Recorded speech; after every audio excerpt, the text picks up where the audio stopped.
Talk Nutrition Me with our host, Kelly Springer. Kelly, how are you? It is not Memorial Day yet, but we are celebrating Memorial Day, and this is going to be our podcast for Memorial Day. Kelly, how are you? And you're going to give us the latest news on Kelly's Choice. As you can see, I'm wearing a sweater because it is freezing in central New York Same today. here in Cleveland area Woo! too. I just went outside, went for my daughter surprised me, came home from college for the weekend, and we went for a run this morning, and it was 45 degrees. It was colder than we thought it was going to be. So I'm hoping that when it's actually Memorial Day, it's going to be a lot warmer. But I'm going to be in Boston this Memorial Day weekend for the Final Four lacrosse tournament. Little fun fact, my husband played Cornell lacrosse and they are number one in the nation right now. So we'll see if they can beat Penn State on Saturday. And my whole family is going down, from nephews coming up from Atlanta to my brother coming in from Maine to my mom and dad. Everyone's going to be in Boston. There's going to be tons of lacrosse fans down that way. When we talk about sports nutrition, I used to be the inside lacrosse dietitian, doing all of that. I know it's little fun things about nutrition, but my brother Judd's actually a lacrosse coach as well. So we're really involved in the lacrosse world. Oh, I think it's fantastic. And that goes back to the whole nutrition and sports angle. And I have Yep. not told you my latest news. I guess we'd have to do a latest news show for me down the line when we catch up since the last time. But I owe you a lot, Kelly, in the fact of a mentor that you are about using my network. I didn't see the possibilities. They're endless, by the way, and opportunities galore, especially nutrition education. We'll get into that, but there's a lot of big news coming out, right? That you have for us right now involving Kelly's Choice, don't we? Oh, every month. It's Uh, fantastic, the news we have. every month. So we just partnered with a PBM, which is a pharmacy management company called Verus Rx, which is really exciting because with where we are with medications, with diabetes, fatty liver disease, and high blood pressure, this one PBM in particular is very dedicated and mission based to get people healthier, which I think is amazing because when we get people healthier, it saves the companies a lot of money. Self-insured companies are paying for these medications out of pocket, basically. And so by working with us and working with Verus Rx, we can save people a lot of money. So I think that's a really cool partnership that just happened. The 1115 waiver in New York State just got kicked off. We went live just a week or two ago, which was really cool. So we're going to be able to serve people that have Medicaid in the state of New York and be able to get them nutrition education and medically tailored meals. There's a lot going on. I was just on a panel in Chicago at the Food is Medicine conference last week. The week before that, I was in DC and I was fighting for a healthy school meals for all, and it got passed. It passed. So I know it was really exciting. So I got to go to Albany last year, helping to raise awareness about this, and then to DC just a couple of weeks ago. And so it just felt great that the time that I'm taking to volunteer and to really educate our politicians has made a difference. Oh, and see, you're a great spokesperson. And there you go. That's the just telling me these updates. That's why I'm so glad that if you follow Kelly's Choice on YouTube, and I'll also the other social media channels, you're going to get these updates firsthand, especially on your shorts. So fantastic. And I think the whole thing that's happening now to allow to have the ability to have registered dietitians with Medicaid in New York is huge. And that really goes back to nutrition education for all as well, your foundation, and the fact of what it's hitting both areas for you and the goal. It is. It really is. And just on Friday this past week, I was at a school district in the state of New York at a BOCES. So I'm not sure if you know what BOCES are in the New York State. Yeah. So they come together to come up with all the education, the rules for the state. So what we're trying to do right now, our nutrition education programs are going to be in as a COSER or a co-service. We're really excited to get that kicked off. I presented in front of, I don't even know, about 200 different faculty in the Herkimer area, which is basically right by upstate New York. And it was amazing to see like what we can do. The teachers and the educators were just like blown away at the connection between gut health and mental health and how nutrition plays a role there. There's just so much happening in this space. It's really exciting. I think so. And just what you expected, that everything is starting to really pick up and get exciting. And you're able to serve people in so many ways, the older adults, the younger kids as well. When are we going to finally see that when we send our kids to school, we're going to have the right healthy lunches? We had initiatives before, they never worked out truly to the level, but things are starting to really pick up. And also adding your piece into the mix with nutrition, with dietitians being involved in schools, then we're going to be able to get to the families, right? We do. We really do need the education piece. And I am going to be fighting and educating and doing everything that I can. I hope to be in DC more often to really educate our politicians on what is being served. And once you're removed and you don't have kids in the elementary, middle, and high school, you don't really know what's going on. And right now, like you said, it is a little interesting, is the word I want to use, of what is being served. Even in my local elementary school, where we have plenty of income from our taxes that are here, kids are being served a large pretzel and cheese dip as a lunch source. And then right after, every day they can purchase ice cream and Doritos.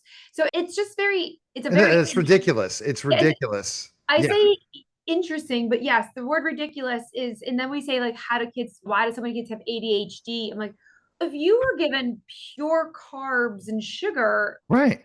you would have attention deficit disorder as well. So I'm not saying that And overweight, every kid is kids that that, are overweight, all of it. but and malnutrition. I think I want to touch on that too, because calories are not nutrition. And that's where this is a huge missing piece. And if we're not getting vitamins, minerals, protein sources, and fiber, our bodies can't do what they need to do. Our brains can't think the way they need to think. And so if we're just giving everybody just pure carbohydrates with no fiber, nutrients, vitamins, or protein, our bodies can't do what it's meant to do. Can't No, function at that higher it can't. level. It can't at all. No. And this is the big thing. It's about what you put in your body, and just because it's calories doesn't mean it. And can explain what. Let's just say you stick to whatever. What is the proper diet for calories for a child? Let's say in high school, how many calories should they have a day? All right, so this is where I want to get away from the calorie conversation Hmm. and back to the parts, right? So having 5 parts, and this is being served at every single school. They have to, it's mandatory. Fruits, vegetables, whole grains, protein, and they have a dairy source. For adults, I keep that fifth one is like a healthy fat. But they do serve all 5 of these at school every day. It's educating the kids to take all 5, to make sure they have all 5. So what we see is that the kids are just going up and getting the pretzel or getting the ice cream or getting whatever. They're not taking the other foods because maybe they're not being prepared well to taste good. Maybe they're not being educated on why to take these foods. They're not being prompted to take these foods. And or think about this. They're given an apple. Okay, think about the most of elementary school kids, they don't have teeth or they're losing teeth. We need to make sure we're cutting the apple, making sure they can eat it. They can't peel an orange. It takes too much time. We got to cut the orange. So these are little things that, again, with educating the staff, educating the kids, this is ways that we can increase nutrition. No, absolutely. And so I was just wondering on calories, but it's really about having a It is. proper balanced diet is a key. So you don't have, and it could be even a quote. If you have a proper balanced diet as a child and you let it go the rest of your life, you're never going to have to diet ever in your life No. because you're always going to have it. You're not going to have to go to some more extremes later on, like many adults do, that are Well, not extremes, but are the way to get and them. Yeah, go ahead.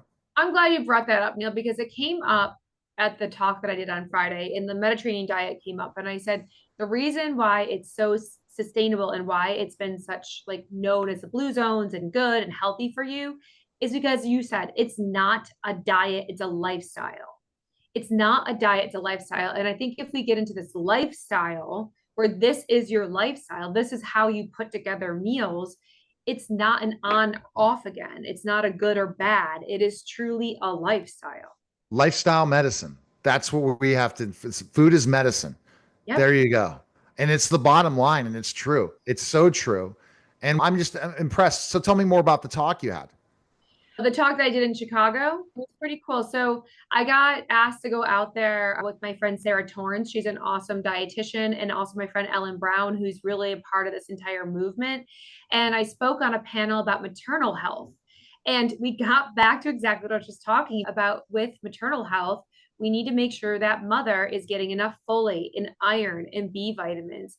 And there was a lady in the audience, she raised her hand and she said, I'm 22 weeks pregnant and my doctor has never talked about nutrition to me, ever. Oh my goodness. I don't even talk about my doctor experiences. I had a really good doctor so far, but I've been seeing just not to my level, not to my standards that ChatGPT can be in a way of preparing. I wish that we can utilize technology to make our doctors better and say, oh, we only can talk about one certain area. No, we need to have knowledge of other areas. We not knowledge, but we have to at least have some insight on the other areas, because then we're going from one specialist to the next specialist to the next specialist to the next specialist to the next specialist, and it'll take years to get you healthy. And then people give up and say, nah, I'll just keep going back to my PCP.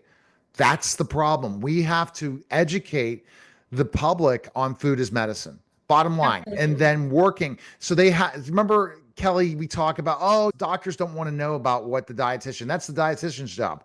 No, you got to become a partner. You need to take those education courses that Kelly, you provide, that you provide to other doctors, and those doctors be willing to learn that so they can have those conversations with the PCP so they will schedule that dietitian.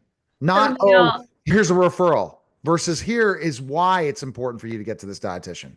I think we haven't talked in a little bit, and I don't know. I think it happened after I talked to you last, but we had a local physician practice that knows me well, that knows that we take referrals and all of that. We had one of their staff member reach out to me. This just happened 2 weeks ago and asked me if we counsel diabetics. And I was telling someone this story and they said, do you go to the tire store for tires? Yes, dietitians counsel diabetics. And it was just one of those things. But I said, you know what? The fact that that happened is that maybe we haven't been educating well. And so that is on me. I'm going to take ownership of that and say, if that person truly didn't know that dietitians counsel diabetics, we need to do a better job educating. And so what we're going to do this summer, just in our local area, and I'm hoping to do this on a bigger stage, is to get out information to the staff that's at the physician's office and to the physicians to do education on what dietitians actually do, who they see, how we do it. Really, truly want to educate, because if a doctor's practice is telling me that, then they really, truly don't know, right? No, this is the point. It's like marketing. Okay. Everyone's a specialist now. That's great. The specialist should be the one to go to. However, that specialist should know every other area. It's if I'm certified. So I guess being a certified elementary school teacher, I had to know all the different subject matters. But if you're looking at a high school specialty, I have no idea about that other subject matter. We need to look at the people who are the experts to learn about the fields that are similar to them so that they can be the best, because we don't have the time, and especially in health and education, to go to every specialist all the time and then end up in the wrong specialist. And I think now with the education of AI and how AI can help all of us together, we can become educated in other areas that we wouldn't have the time that now we can, so we can provide the best doctor patient relationship, specialist patient relationship that we have not been able to do. And it can happen now. That's right. That's right. And I think it just, again, everything goes back to education. I've always said that. And we are an education company. And so that's going to be the goal, is to, just like we're doing today. And that's why we're doing these podcasts, is to educate. Absolutely. Best place to go, again, is kellyschoice.org. And guess what? You got to show us where do we go pick up the book? What's your book again? Yes. Yeah. So the book is The New Weight Loss Era, and you can find it right on Amazon. We're very excited. It was perfect timing that we were able to put this book together and give you education on the GLP-1s, put it together with nutrition. We have I think there's 48 recipes in there that incorporate the fiber, the protein, everything I just talked about. So definitely go pick up that book at Amazon. There's also the Audible version, which I love Audible. I'm a big Audible girl. So we do have it in Audible as well. All right. That was the special simulcast of the Neil Haley Show and Talk Nutrition to Me with Kelly Springer, guys. Take care.